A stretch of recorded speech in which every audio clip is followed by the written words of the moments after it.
Welcome back to our nature nurture discussion on what's caused John to grow up strong in spirit.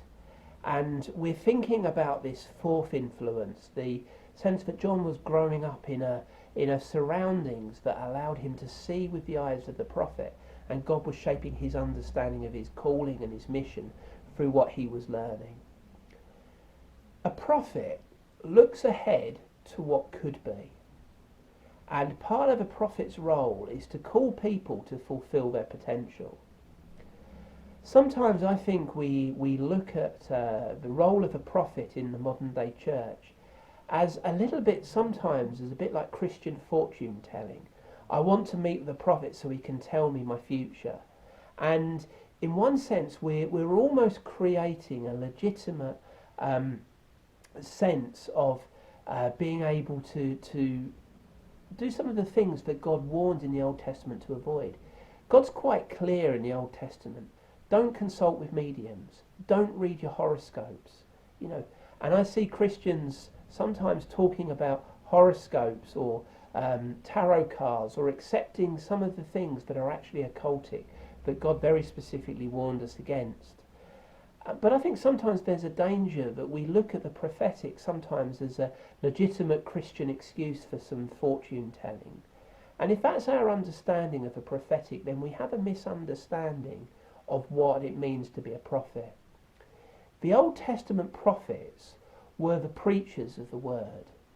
They would take what God had revealed through the first 5 books of the Old Testament, and they would reapply that into their society. They would call people back to living by faith in God. They would call people back to God's values. They would say God desires a relationship with you, and to have a meaningful relationship with God, then you need to be learning God's ways and following God's ways. Justice, righteousness, finding the hope, finding the relationship, living by faith. The added dimension is that because this was inspired by the Holy Spirit, there were times that in doing all of that, they also foretold the future.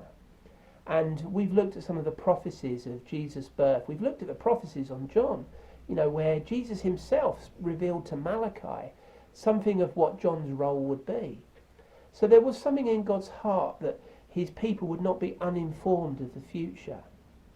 And sometimes when God speaks, he does speak prophetically into our life to give a purpose or a mission or a calling. I know in my own life God spoke prophetically from John 15, where he said, I have ordained you to bear fruit, and fruit that lasts.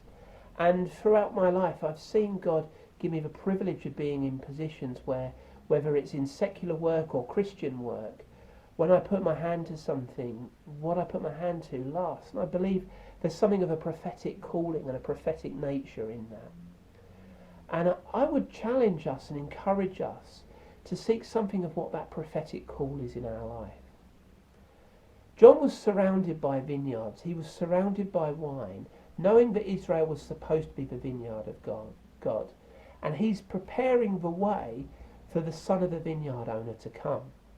By calling God's people back to God's ways, he's preparing the way for a new people of God to arise out of the unfulfilled potential of the corrupt culture that he's looking at. At the Last Supper, Jesus took wine and he applied it to himself. And in Joel 2 verse 19, we see that the new wine is linked to new life. It's understood as part of God's promised goodness, is that wine is seen as part of that picture of God's abundant goodness. Jesus himself said, if you look in Mark 2, Jesus himself said that there will be new wine that needs to be poured into new wineskins. Wine becomes the symbol of the new relationship that there is with God, and is a symbol of how the Holy Spirit wants to come into our life to help us fulfill the potential, to help us live in that relationship with God. And just as John is calling people back to abandon the rebellious nature, to accept the wisdom of the godly, he calls people back to live lives of righteousness, lives of holiness, following after the values of God. And he's inviting a new people to arise. And Jesus himself talks about this new wine for new wineskins. And just as Israel was meant to be the vine that fulfilled God's heart for the nations, but had this unfulfilled potential, I believe today the church is invited to fulfill the potential of being the new people of God.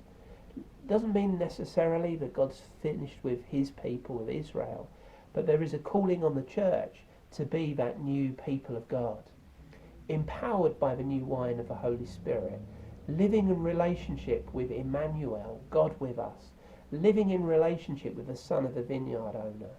And where Israel failed to offer the righteousness and the justice of God, the church today is invited to offer the righteousness and the justice of God into the communities in which it finds itself. John was calling people back through his ministry to faithful living, and he was calling people to be the church. Church is not something we do. Church is something that we are. And my challenge today to you is, do you hear the voice of the prophet calling you to be the church?